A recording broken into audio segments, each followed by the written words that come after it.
I'd like to share my recent thoughts about my evolving mindset regarding health, wellness, and pretty much everything else from what I've learned and what I've been coming to understand.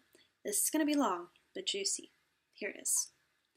I was spurred to explaining a change in my mindset that I've been planting seeds for a while, out of a comment that someone close to me made and some other comments, my own history, my research, my involvement in many different organizations, and my exploration of certain ideas, cause and effect, and why we are who we are, why we are where we are, basically everything.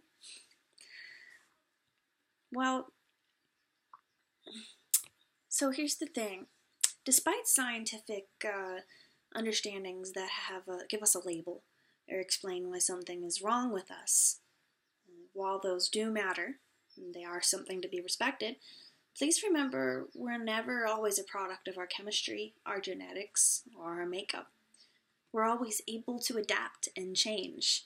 The findings that observable scientific inquiry may find, whether they helped us shape into what we are prone to due to genetics or what our brain is made up of, they don't have final say on who we are as a person. They do indeed have a major say, though. They have an influence. For instance, about 50% of who we end up being can be attributed to our genetics. That's a statistic I found out in my social psychology class.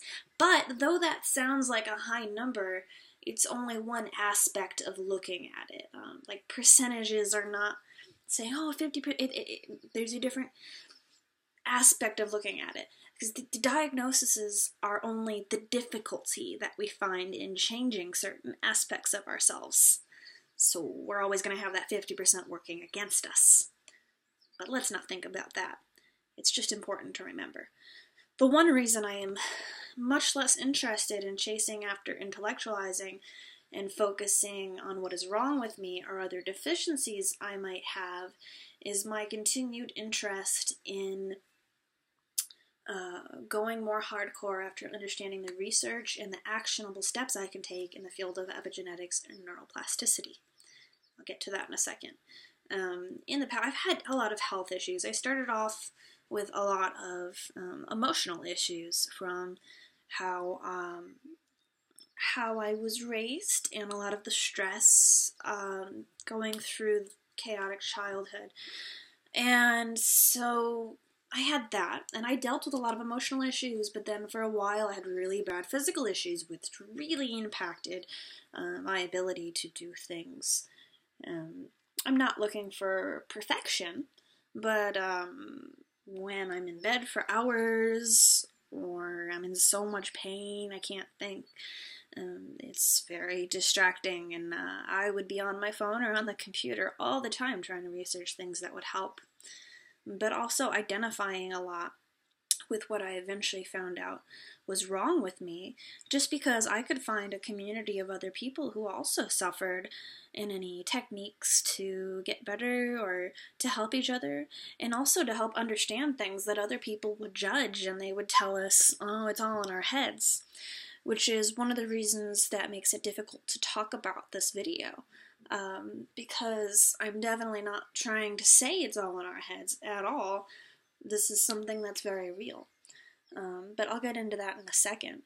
Neuroplasticity, and let me just make sure I'm giving you the right terminology. Neuroplasticity is the ability of the brain to form and reorganize synaptic connections, especially in response to learning or experience or following an injury. So we can actually, and it's a new field of study somewhat, we can form new connections and new neural connections, which is actually like a huge finding. Epigenetics, the study of changes in organisms caused by modifications of gene expression, rather than alteration of the genetic code itself. So, for instance, we can change our genetics. Like, we have these certain genetics, but we can change it. If we were prone to be overweight and depressed, If we had children while being overweight and depressed, they would be prone to be overweight and depressed. But through very, I would say, difficult, well thought out work, we can change our genetics. We can start losing weight. We can start thinking healthier ways and pulling ourselves out of some of that sadness. I use depression in a light way because there's a word for a depression, which is different than just sadness. But anyway, we can change these things. There's new research behind them. Let me be very frankly clear. I don't condone, and I will never condone, denial or guilt-tripping human beings, because we're not grateful enough for saying it's anyone's fault that I or they suffer. Though I may fall into guilt trips on myself, they're only programmed conditioning. They're not reality. Human beings aren't designed to be happy 100% of the time, nor to be perfect machines. We are not machines, though a lot of organizations and officials have tried to make us work like machines in our jobs. We're not machines. We are flesh and we are bone. I want to be clear. Though I do hang with some New Agers, I think you can kind of tell, I don't disagree. I mean, I highly disagree with many of the far left interpretations of reality that are rejecting science. I don't think they even understand it, to be honest. Introducing ideas that devolve us rather than confront reality and work with it to help us evolve our knowledge. Further clear, let me say, science does support focused intention influencing our external realities. This doesn't mean that we are responsible for bad things that have happened to us. What this means is we are more capable than we were led to believe by our families, by our culture, by our friends, by systems of thought and old traditional ways of being that are outdated and worn or connect causal and reactional influences. This is Haven. One point to be made is that the placebo effect is real. Now, what is it? Psychological research introduces a real drug and a placebo drug, just a sugar pill, to patients suffering from various ailments, mental or physical. And many times the placebo has been shown to work just as well or better than the real drug. What was the cause for this? What can be the only real cause for this that makes sense? The strong belief that we were given the real drug. It actually created real healing changes. People were actually healed in many different ailments with different types of placebos. I mean, one was just a fake surgery with an open stitch where they didn't actually do anything. And they were put under anesthesia, but they believed they got the surgery and they had the same amount of healing as the person who got the real surgery. Kind of concerning. If you want any of these links, then I will post them or you can message me for them. But we're connected. We're connected on like this quantum field. If I knew physics, I would love to explain it more and study all the intricacies. But the energy that flows through the quantum field has nothing to do with pixie dust, astral projection, or angels and the like. Although I do like believing in angels, whether or not they actually exist. Hey, a girl can have her fantasies. But if separate particles interact at any level, what stops us from interacting with those and creating new changes in our reality? Let me make myself clear, though. I don't believe in any conspiracy theories. Any direction that society has done to make us think less of our own nature and our own abilities has been passed down by generations who were just unaware. There's a famous quote, I forget by who. It says, "Do not attribute to malice what you can attribute to incompetence." And oftentimes that's the case. You know, it's true. Many of us, we don't mean to be mean. We don't mean to put other people down. There are some individuals who are very power hungry and do that, such as many people have to think they have to stomp on other people to make a lot of money. So it does happen. I'm not saying it doesn't happen, but I'm saying that a wider range of how we have disempowered so many human beings is mostly due to incompetence. A lot of people haven't been taught that actually they can reach the same amount of power and even way more power by working together. Why? Because we're social beings. But what does this mean for us? Scientific fields such as neuroplasticity, epigenetics, and the studies of the quantum field in physics show we are more powerful than we actually believe. And case studies of placebos and similar effects also show this.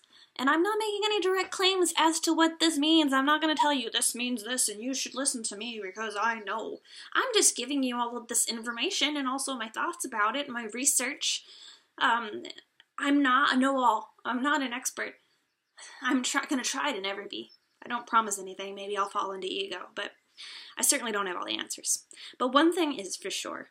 There is much more to our reality, perspectives, and our being than we give credit for, and I think that's pretty important. Don't you, Haven?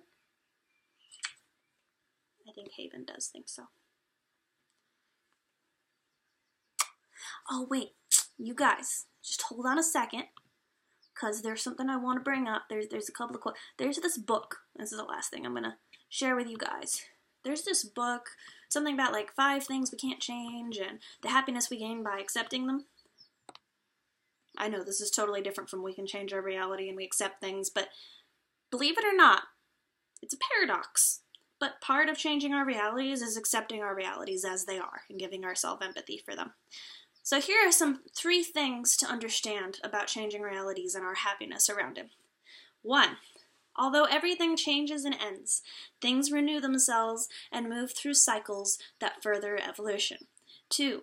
Although things do not always go according to plan, we sometimes sense a larger plan at work through synchronicity that opens startling possibilities. That quantum field.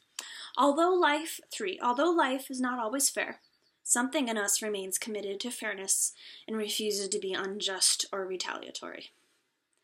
Now, just a quick note, that 3rd one's really hard. I just found myself extremely angry at somebody the other day for making a mean comment to me and saying I was lying about something. But those are just emotions. And here's the thing. When we have those negative emotions and those judgments and that anger, it's not bad. It's okay. It means that something's off balance in us. And it's totally fine to feel it. We have to feel it and we have to accept things to move through it, so that we can start looking at it in another way. And there's no way we can just jump from being hurt and upset and triggered to love and unconditional acceptance and kindness.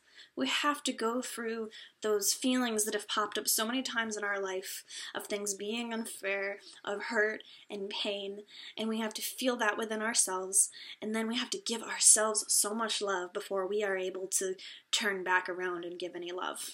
It's not just, oh, love, love, love, I'm going to ignore all the things that upset me, and this and that, and da-da-da-da, and I don't care how mean people are to me, I'll be super nice to them. It's more complicated than that. And everything is more complicated than we make it out to be. The world is not black and white. It's just not. There are so many factors at play in every issue, and the more that you study about any field, the more that you study, the more you'll understand that. So signing off with endless love, Nini Fire. Go ahead and live your inner flame. Say bye, Haven. Bye. Bye.